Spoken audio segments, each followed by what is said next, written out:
Thanks, Reece. Thanks, everyone. This is pretty overwhelming seeing so many people in the room. Sad moment, but it makes me really happy as well. I'll probably explain why a bit later on, but to be honest, I was probably at this point a couple of months ago, weighing up the risk of playing again versus doing any further damage to my eye.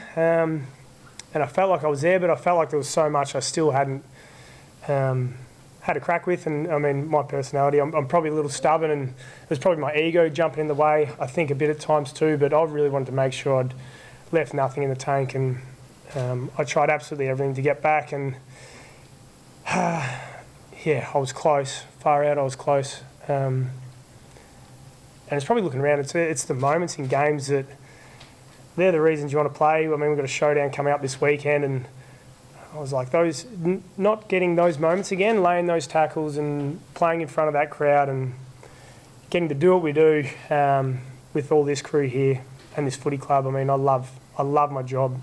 I've loved being a part of this for 16 years, and it's probably the realisation you got to let that go at some point for the betterment of my future health.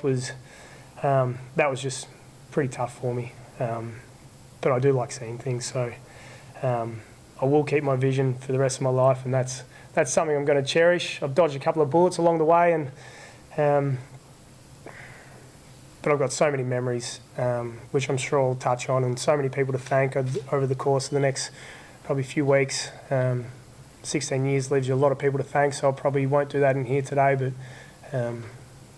it's been an incredible journey, and one I've shared with my closest ones, my dearest friends, and I'm very proud of what I've been able to achieve in this footy club, and I've loved every moment I've spent here. So, I appreciate you all coming in and showing me some love.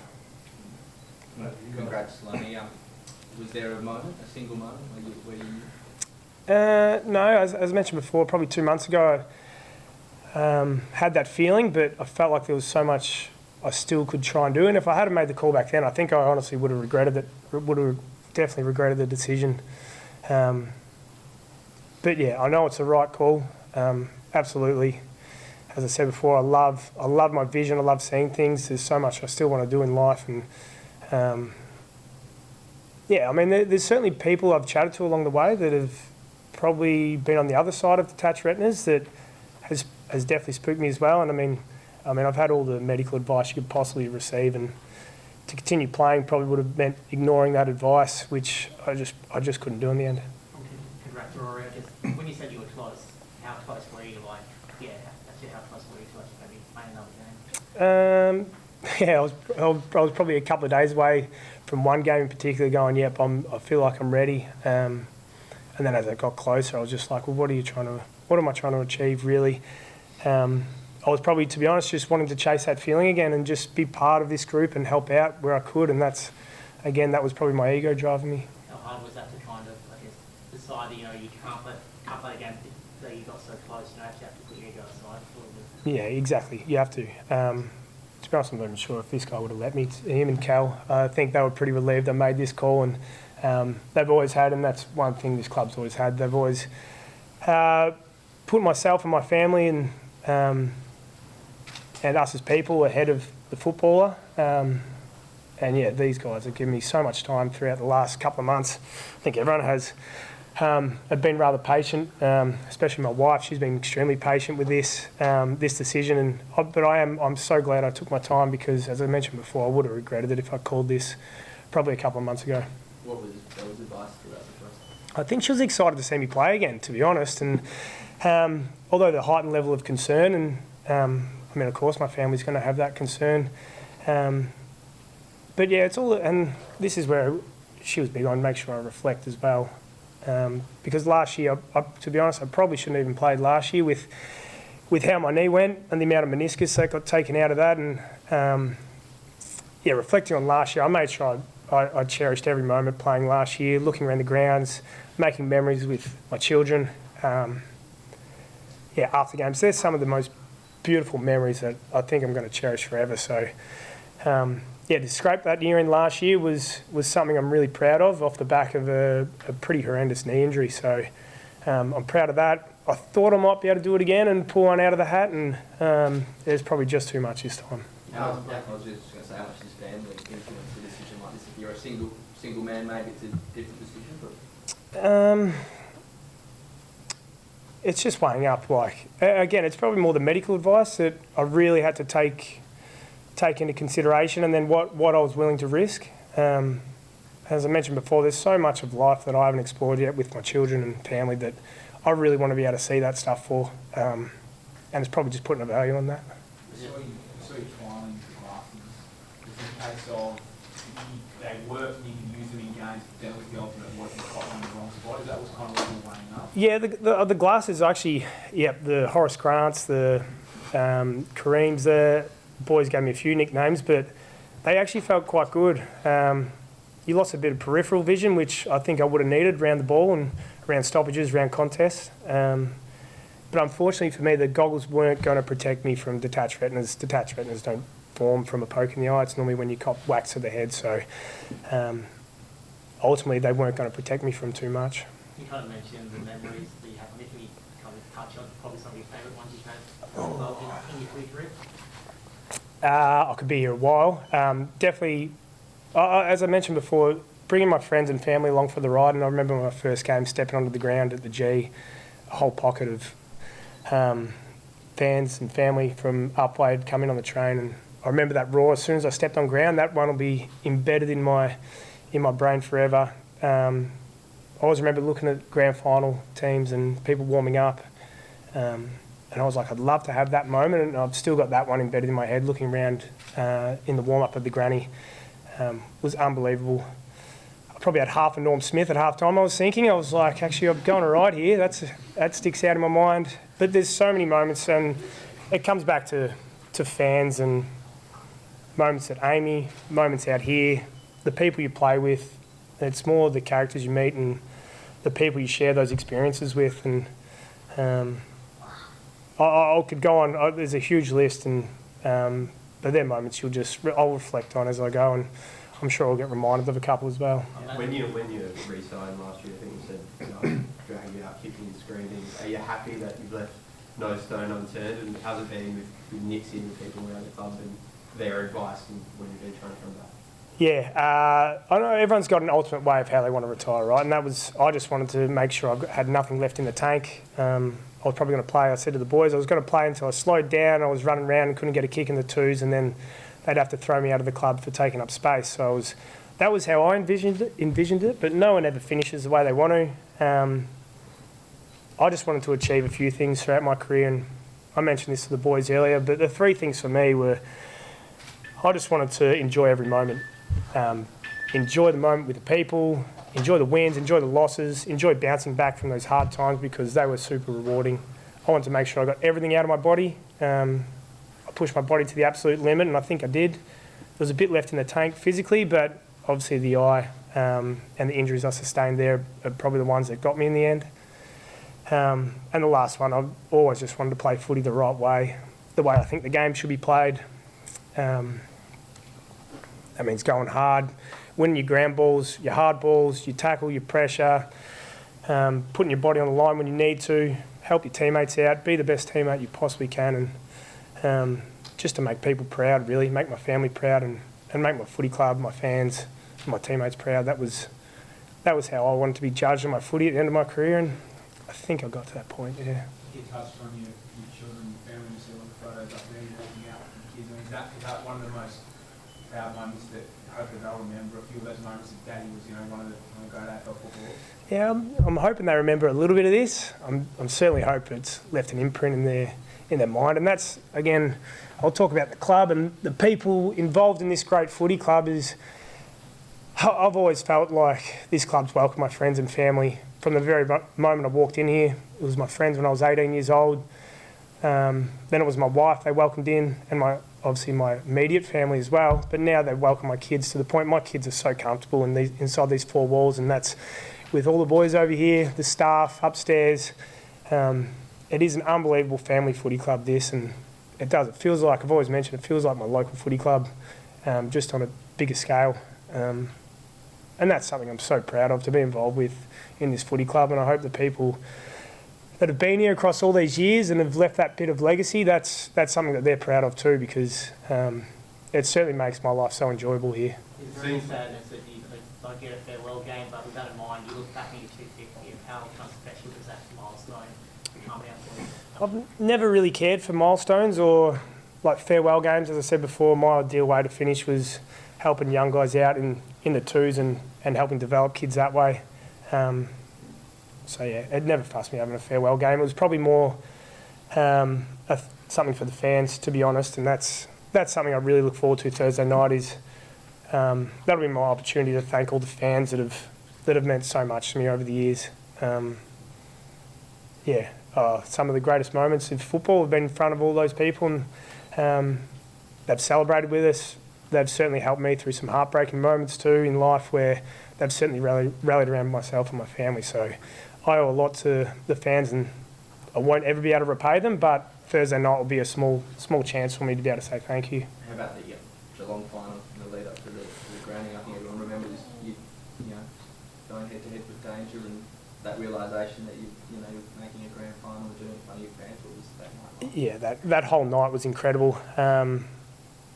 That whole build-up, that whole year of footy, to be honest, reflecting across that whole year, people will probably remember it just for that grand final, but I always choose to look back on that whole year of footy and how enjoyable it really was. There's some other moments. I remember when I re-signed and kicked a goal in front of, I think Murph was talking about it before, but that was one of the loudest moments I've certainly heard our fans cheer for, and again, it just made me feel incredibly welcome, like this was just my club. It seems like you've brought your family along a lot more this season to training than we've been here. Was that partly knowing that this might be the case and wanting to sort of soak that in one thing? Not really. I think you've probably seen a lot of, if you're inside our four walls, you'd see a lot of kids and a lot of families come through here, and that's just the environment that we've created. Along with everyone. Everyone obviously values that, and that's what makes this footy club so great. What was the rest of the year look like for you signing now? Yeah, not much will change, to be honest. I'm going to still train. I've really enjoyed training with our rehab boys over the last couple of months. Big Mars has got about 12 sessions left. He keeps reminding me, and helping him get through and return as fit as he possibly can to our AFL side. That'll be a little goal of mine. But I always thought if I'm not going to be able to help this year on the field, then I'll certainly do everything I can to help off the field and help us get back on track to the type of footy I know we're capable of. Have you thought about if you want to go into coaching, anything like that, like for future goals now? Or? A little bit. There's a lot I love doing. That's certainly one part of it. And that's probably the opportunity I have now for the rest of the year, is actually I can put the head down and discover what I am really passionate about and what I want to go after. And certainly coaching and helping our crew get back on track is one of those passions. How do you guys telling your teammates? Yeah, I've been stressing on that for the last couple of days. That's I've been a bit distant at home, and this morning I remember eating breakfast. The boys were probably having a fight, and I just couldn't even hear it. Really, I was just focused on, what am I going to say to the boys, because I know I'm going to tear up. It was extremely emotional, but it's because I know you love what you do, you love the moments, you cherish all those moments in the locker rooms, the moments on the ground, the moments training together, the hard moments, the enjoyment of those wins after games. It's more that realisation you've got to let that go, and but that's probably why I'm going to stick around and hang out the rest of the year. When Dawes took over as captain, I remember you saying that you sort of saw it like a president, that you're always a captain, you're always a president. Do you feel like as part of the group that you're still within this group and will remain for at least the rest of this season? Yeah, absolutely. I mean, I've been around a long time. I've seen a lot of footy. I think I can add a lot of value, so that'll be certainly one thing I try and do for this group and the coaches. Nick, what has Sloane meant for you, meant for the club in your time? Yeah, and that's the main reason I'm sitting alongside him. This morning was tough, but at the same time it was a celebration of what Rory's brought to this footy club. Not only to the footy club, but I'd say to the state. Anyone who follows football in South Australia would have a huge amount of respect for what Sloane's been able to do across 16 years. Both on and off the field. I've been privileged enough to be here to see 4 or 5 years of how he operates. Everyone knows on field it'll be one of the greatest highlights videos you'll ever see. and he's ticked every box that he wanted to tick as far as crashing in for the footy, going hard, doing everything for his teammates. But what you probably don't see, and some don't, is the off-field. He's a person who naturally prioritises others, which makes it easy when you've got a leader. With that characteristic, he's the first guy to pick up the phone, and if it looks like someone's struggling a little bit, you'll get a text message from Rory Sloane or a phone call just to see how you're going. So it's been an absolute privilege to work alongside him. I got to watch it from afar for 12 or so years, and I admired him from afar, and it was no different coming inside the walls. So, for us to thank him for what he's done for our footy club, there's probably not enough words that can give it justice. But Thursday night will be a great night. We had a chat around Thursday night, and typical of Sloane, he said, no, I don't want any limelight, I just want to go out quietly. I said, well, it's actually not about you, Sloane, it's about South Australia and our fans and our members, those people that will fill the stadium to come and show their respect to what he's done over his career. So I'm just here to congratulate him as well as thank him for what he's done for the footy club. A bit wrong. I want him to play, but I also think he's made the right decision.